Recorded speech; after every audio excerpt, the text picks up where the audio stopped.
Hi, and welcome to another episode of Brands That Travel. I'm Lucas Cobb, Vice President of Integrated Planning at MMGY Global. Today, in this episode of Brands That Travel, we're going to talk about the evolution of loyalty in the travel industry.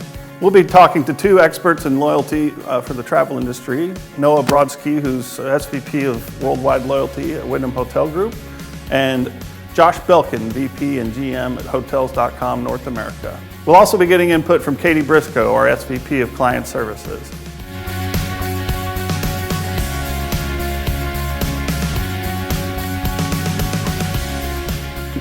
First off, knowing that you've come to Wyndham to revamp their program, and it sounds like you've done a great job at that. Tell us a little bit about your perspective on the evolution of hospitality, loyalty, and reward programs.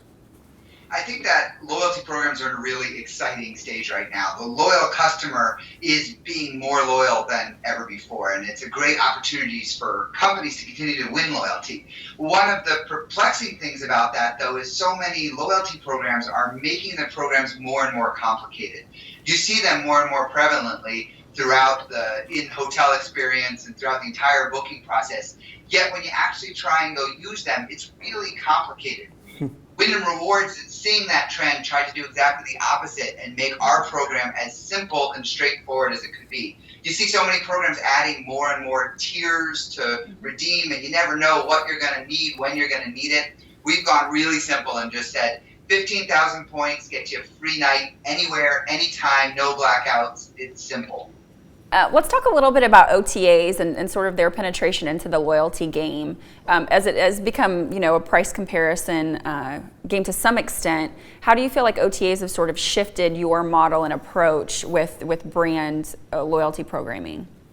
OTAs are an incredibly important distribution channel for us, but we're able to also offer benefits to Wyndham Rewards members that book direct. And it's an important balance. We need both. We need the direct bookings, we need the bookings that show up at property, and we need everything that comes through all of our OTA channels. So we continue to balance and work with them as close partners to make sure that all of the right distribution comes through all the right channels. So your perspective is less that OTAs are competing with you in loyalty and more how do you bring them into the fold and make them a partnership to growing your loyalty program?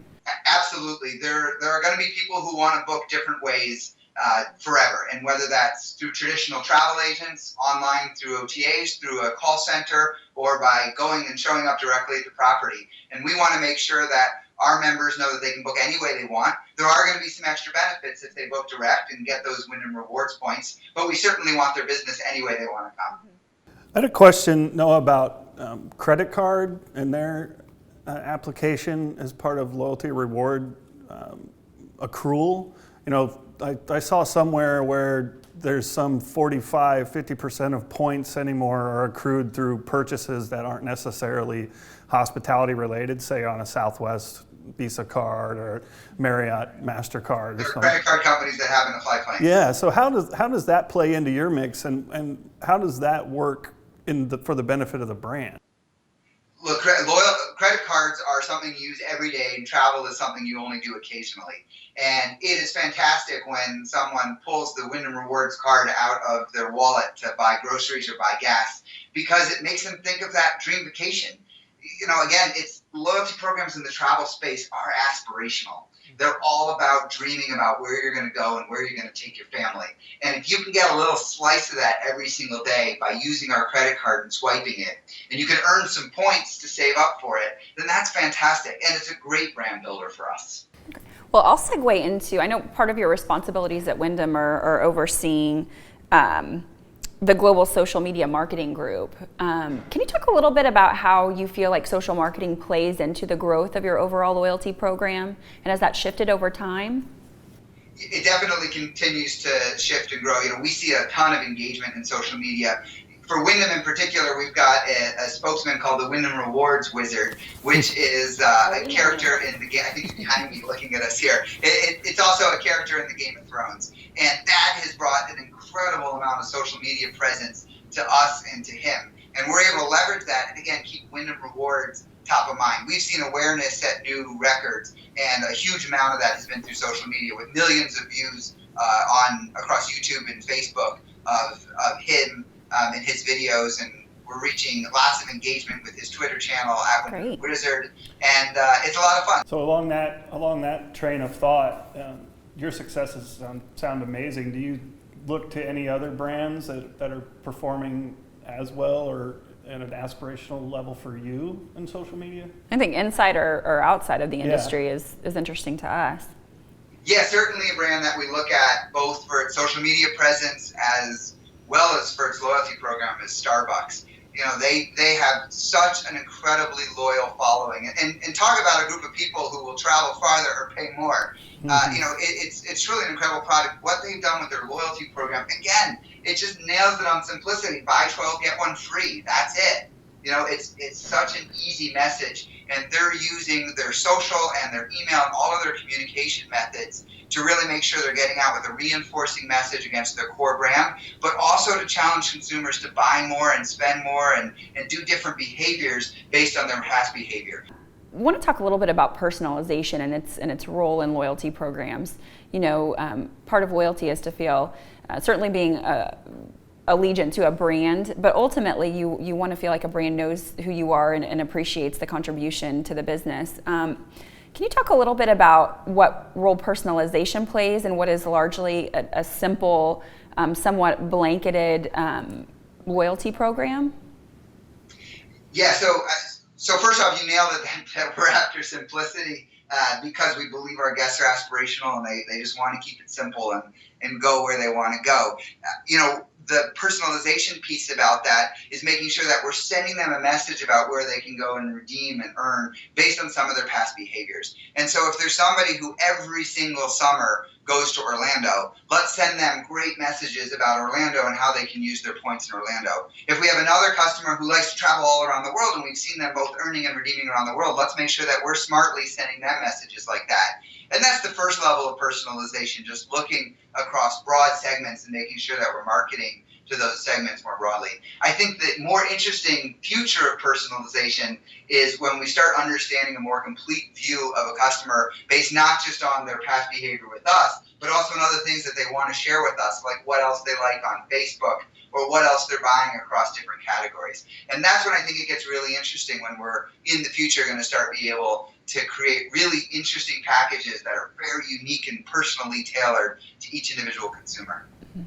So consumer facing, very simple, back of house, strategically fairly complex in terms of how you're leveraging other marketing channels to speak to audiences based on their interaction with the brand. Exactly. I think if personalization is done right, you don't actually know what's happening. You just get communications or see messages, and it just feels natural. You just assume everyone is getting this.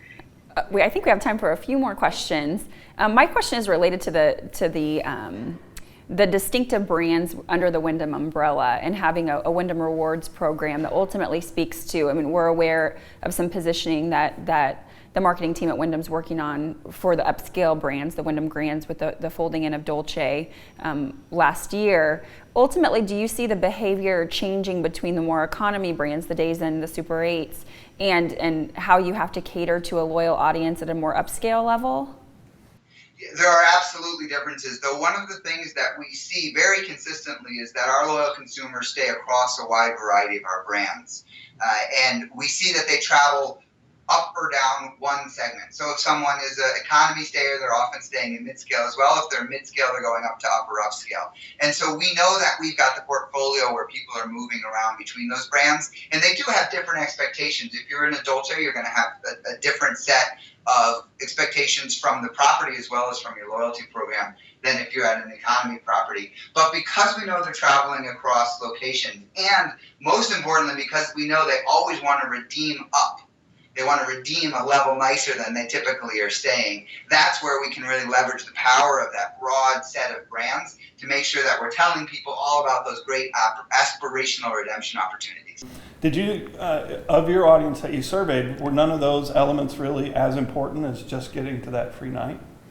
There certainly are a lot of elements that pop, and you see real distinct differences between economy, mid-scale, and upper upscale, between a leisure traveler and a business traveler.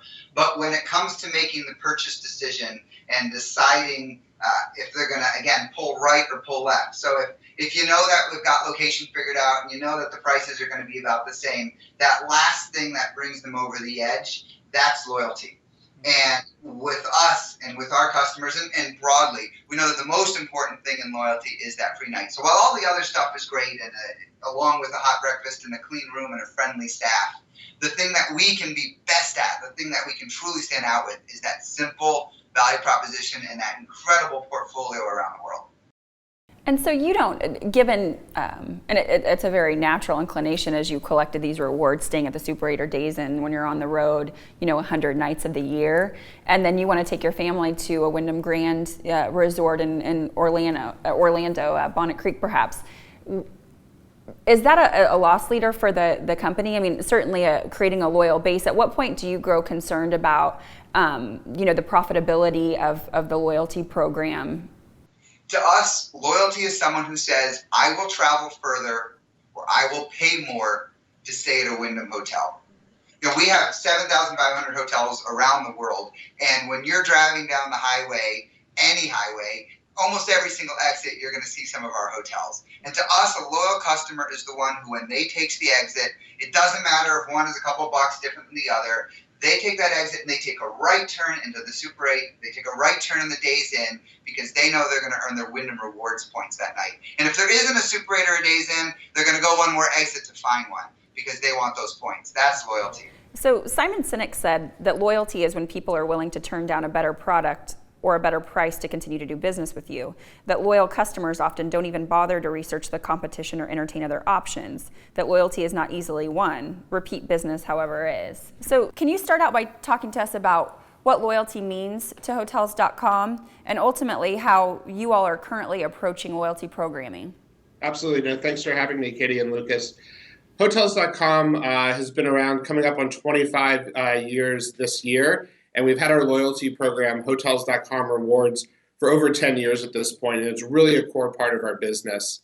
In the online travel space, it's really important that we're able to give customers an easy, seamless experience, and we think our loyalty program helps bring customers back in the door and get them familiar with our product and have those great experiences time in, time again. We've grown over 20 million members for us globally at this point, and we think it's just really a function of how easy our mechanic is and how simple the program is to use. So for those who might not be familiar with it, we think it's the simplest out there in the industry, and not just in the hotel space, but really of any loyalty program. You book 10 nights on our site and you get one free. It's really that simple, and you can earn your free nights at hundreds of thousands of hotels across the globe.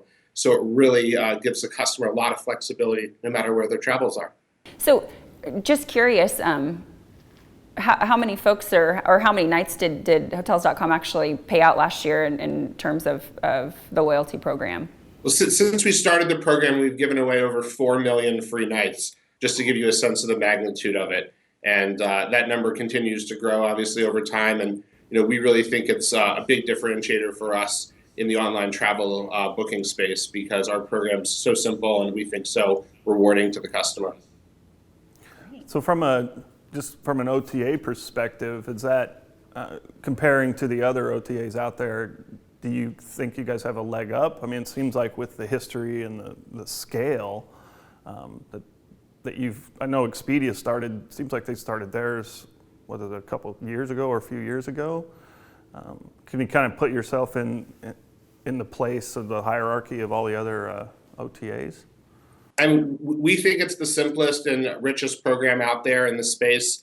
And based on the growth we've seen in the program and all the great customer feedback we get on it, I think they would agree as well. It continues to be, we think, a big differentiator for our brand and something you've probably seen us talk a lot about in our various advertising. And when you come to our website, it's front and center as well. One thing probably worth noting is we took already what was a good thing, stay 10 nights, earn one free, and we made it even better in the past year with a program called Secret Prices.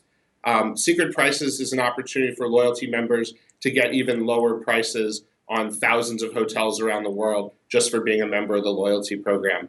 And we work with hotels all across the map to get these better rates. And on top of earning credit towards that free night, you're also earning or you're receiving a much lower rate on these great hotels.